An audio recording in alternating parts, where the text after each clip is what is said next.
If you're hypersensitive, life can be really painful, and I get it. It can be difficult to be around other people. Maybe you have a hard time even being in public sometimes or around your family. You want to step into your power, but maybe you just get really, really nervous and sort of freeze or feel like you need to run away. But it doesn't have to be like this anymore. Now, in this video, I'm going to be talking about embodiment. Embodiment is becoming a bit of a buzzword, but that's okay because it's a really good one. I'm going to be explaining what it is, why it changes everything, and exactly what you need to know to begin the process of leaving the anxiety and fear of life behind. My name is Adam. I help really sensitive, creative, and spiritual people transform their fear, anxiety, and trauma into their gifts and their power. Before we get started, I just want to let you know I'm doing a few free breakthrough calls. There's a link pinned in the comment section below. This is a 30-minute call where we get on Zoom and I just go over what it is that you're envisioning for your life and where you're getting hung up, like where you're stuck, where you're blocked, where you're struggling. And then I just help you to troubleshoot some different options you have so that you can get on your highest timeline. Okay, so the first thing I want to state is the secret to all of our success is your physical body. It's our physical bodies. I mean, if you don't have physical health, if you don't have physical strength, if you don't have vitality, there's nothing you can do. You can't manifest anything. People can become kind of afraid of taking action. But the thing is, without some level of action, nothing happens. We want to be taking aligned action, but if your body is worn out, you might be able to manifest lots of money, but there's going to be some action steps you physically have to take to allow it to synchronize on some level. And if you're totally worn out, you won't even be able to do that. That was my experience for so many years. Like I couldn't move. So I had no manifestation ability. Okay, now this is a little bit tricky because we've been taught, especially if we're spiritual, to sort of fear the physical body. We've been taught that, it may be bad to embrace the joys and the pleasures of the physical body. We have been taught to fear life in general. Matter is a prison. These are some just concepts and philosophies and spirituality that we've adopted that aren't really terribly healthy. And they've caused us, like when we get spiritual, to try to escape from human life and kind of get out. And so then what happens is a lot of us, I did this for years, we'll spend time meditating and using the law of attraction and trying to feel all the things that we want to feel. But there's this block where the things don't land in your life. And the reason they don't land in your life is because they're not landing in your body. They have to land in your body. Everything is an external representation or reflection of our internal state. Now, lots of people do healing work. A lot of the sensitive, empathic, creative people do healing work, but things still don't line up. And it's because they haven't integrated their belief work, their spiritual work, their meditation with their physicality. And also even the spiritual stuff that we need to work through is stored in our physical body. Everything is stored there. Sometimes we'll do clearings on, other dimensional topics, and our life still won't take the shape we want it to take. And it's because we have these fight, flight, freeze, fawn responses trapped in our nervous system from childhood and sometimes just from other times and places that have not been resolved, released fully. So all of that work that we've done in the other dimensions isn't synchronizing yet. Maybe you relate to this. Now, when you like being in your body, life begins to become fun. It also helps us to get rid of that hyper goal-oriented perspective that so many of us have, especially those of us who grew up in, Western civilization, where it's always about the next thing. It's always about the conquest. It's always about what we've achieved. And then as soon as we get there, we realize it's just another mirage because, well, now that goal's gone. What do we do now? We like it for 3 seconds and then we're on to the next thing. If you don't enjoy the journey or the process, life sucks. It really does. And the way to enjoy the journey is to enjoy your physical body. Now, here's something to understand about embodiment. The more we resist our body, the more we resist being in our body, the worse our sensitivity is. And the reason for this is because we have no physical boundaries. Two energies cannot occupy the same space at the same time in physical reality. So if your energy, your spiritual energy, your soul energy, your higher self energy is not in your nervous system, other things get in, other things trigger you easier. We tend to think in order to not feel pain, we need to get out, because when we're children and we go through horribly traumatic events, in the moment, it helps to dissociate if something is going to be overwhelming. But what we do is we dissociate and we never come out of that state. So we spend the rest of our life in dissociation if we don't resolve those nervous system patterns and traumas, and then we can't enjoy anything. So the thing to know is that if you did dissociate in your childhood for particular reasons, and basically we all did because it was so painful and you had no options as a kid, you couldn't get away, that worked for you then, but that's not helping you now.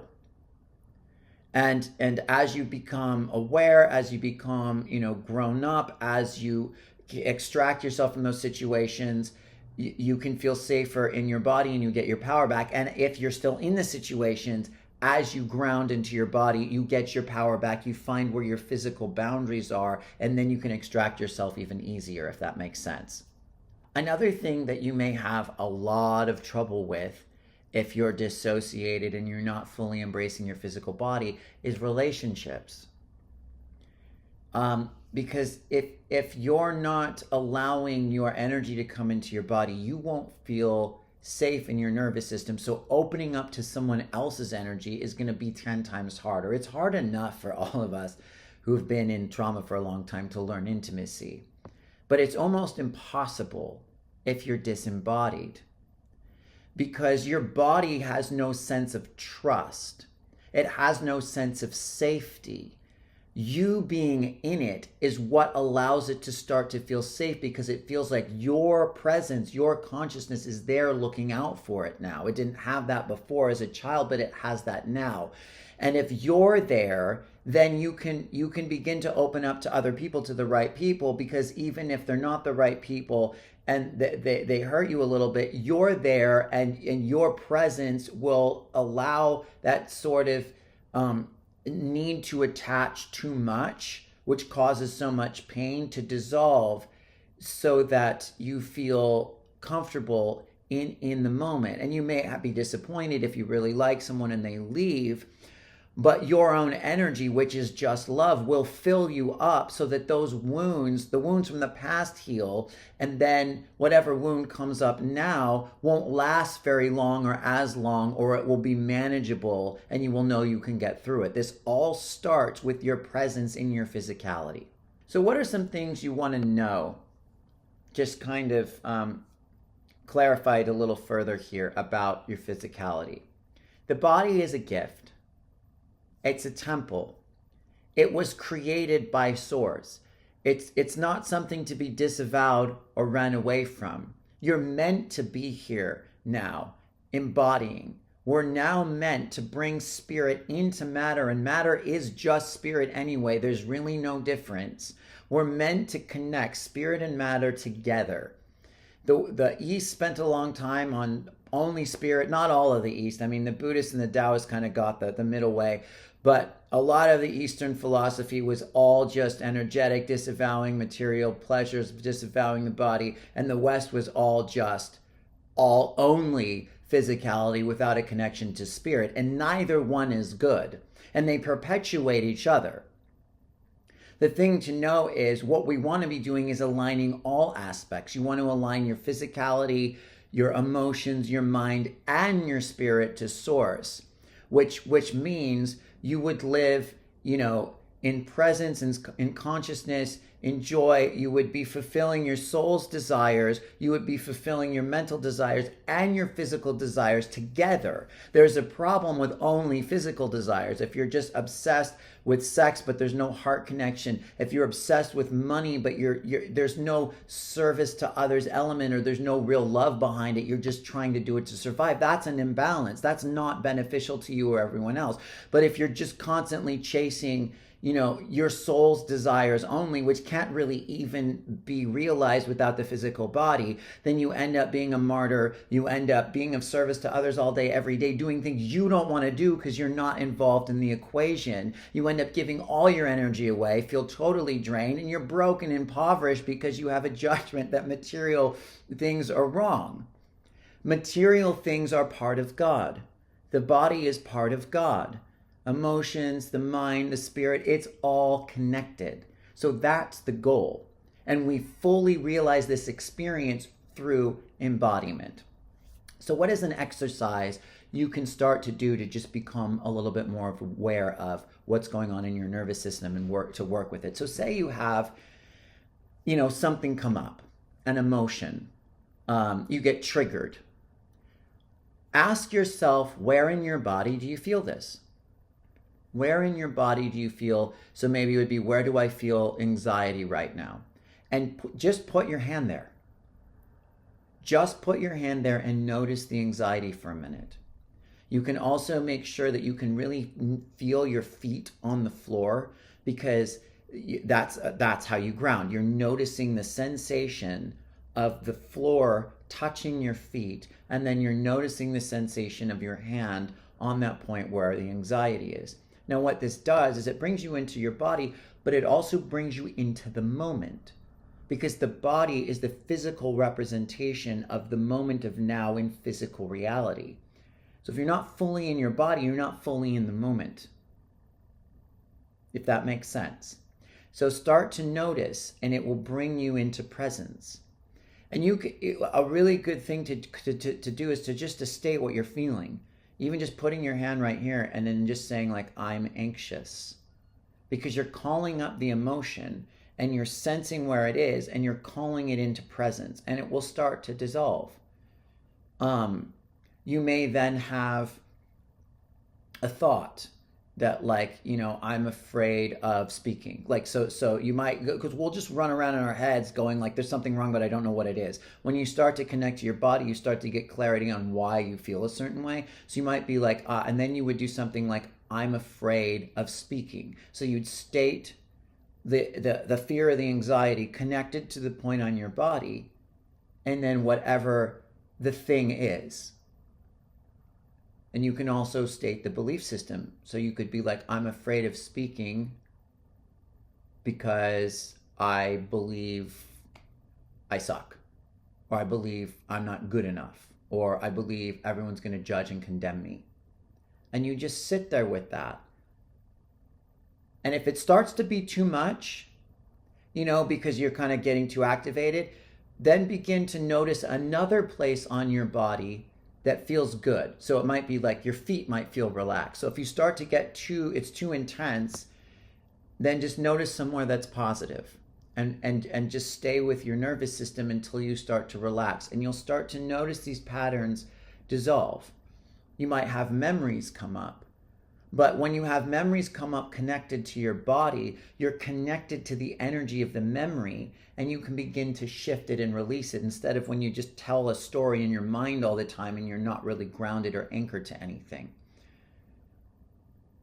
And something else so if you have a memory come up while you're holding a point on your body, ask yourself what it was that you wanted to say or do or have happen.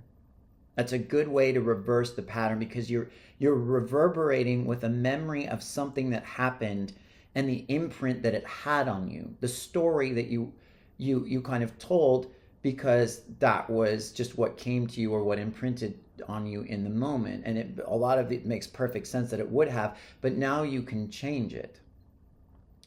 The way we keep these patterns running, like, until they're completed. Everything is sort of looking for completion. So you feel a point on your body, You start to notice what the sensations, you start to notice the emotion.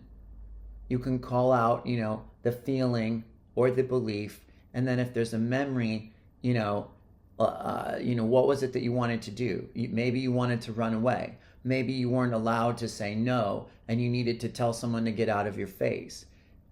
Feel yourself and see yourself doing that while still connecting to that point on your body. And just start to experiment with this and notice what happens. Notice any shifts subtly. Notice if energy moves. Notice if it builds. Notice if it clears. Because the goal of this is embodiment, presence, and resolution. Because our reality is just a series of patterns. And a lot of times we don't know how to complete patterns. That's what trauma is. It's an uncompleted pattern. It's fight, flight, freeze, and fawn. But like fight, you wanted to fight, but you couldn't finish the fight. Freeze, you needed something to shake out the freeze to get the energy moving again, but that never happened.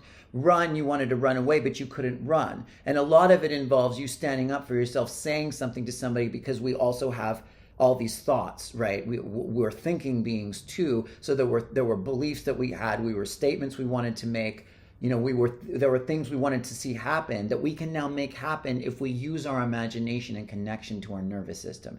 I know that's kind of a lot, and if it's a little bit too much to understand, just start noticing points on your body and feeling them and breathing with them and calling out the emotion or whatever's coming up. And if it gets to be too much, start to notice somewhere else that feels positive. And you can always call in, if you can, anything that's positive. Ask for your higher self to work with you. Ask for your guides to work with you. Call out some of your strengths. Anything that makes you feel like empowered while you're connected to your body will kind of shift the energy, because it's like a disempowered state and you're bringing in a powered state into your body. So let me know how this goes. Let me know if you have any questions, revelations, breakthroughs. I always love to hear from everybody. I thank you so much if you watch this video. Other than that, I do have a free energy clearing in the description below that you can download that will help walk you through clearing some of your past, emotions, belief systems, etc. Thank you so much, and I look forward to next time. Bye-bye.